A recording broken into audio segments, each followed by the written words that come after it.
Saint Gertrude of Nivelles was born in the year 626 in a noble family of the Frankish kingdom. Her father Pepin of Landen was a powerful mayor of the palace who served under King Dagobert I. He was also a close ally of Arnulf of Metz, another influential bishop and politician. Her mother, Ita of Metz, was a devout Christian who raised Gertrude and her siblings in the faith. She was also related to other prominent figures in the church and the court. When Gertrude was only 10 years old, she was offered in marriage to the son of a duke by King Dagobert himself. The king wanted to strengthen his alliance with Gertrude's family and secure their loyalty, but Gertrude refused to marry anyone but Christ and declared her intention to become a nun. She said that she would rather dedicate her life to God than to an earthly spouse. Her father respected her wish and gave her his blessing. After her father's death in 640, Gertrude and her mother decided to build a double monastery in Nivelles, where they could live a religious life together.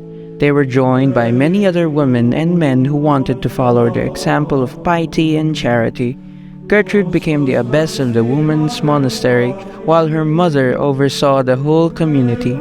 They also received support from their relatives and friends, such as Arnulf of Metz and Amandus of Maastricht, who helped them with spiritual guidance and material resources. Gertrude was known for her love of learning and her devotion to the scriptures. She spent hours reading and studying the sacred texts, and also learned Latin and Greek. She also had a special care for the poor, the sick, and the travelers who came to Nivelles. She built churches, monasteries, and hospices with the wealth she inherited from her family.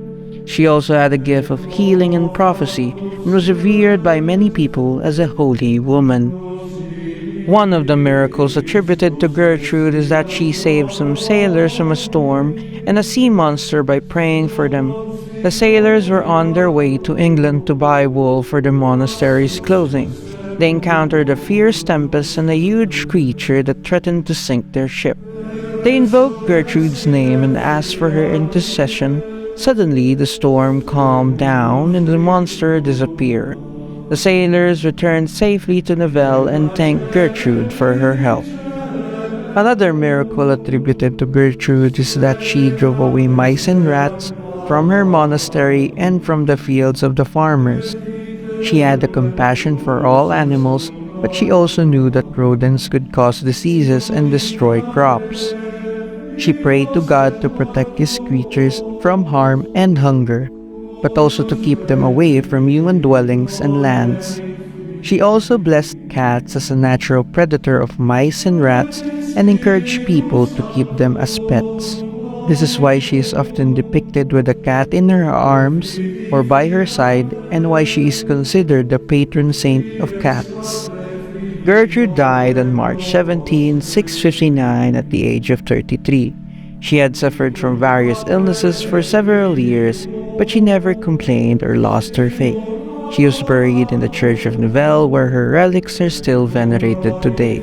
She is also honored as one of the pre-Great Schism Western saints by the Orthodox Church. Her feast day is celebrated on March 17 by both Catholics and Orthodox Christians.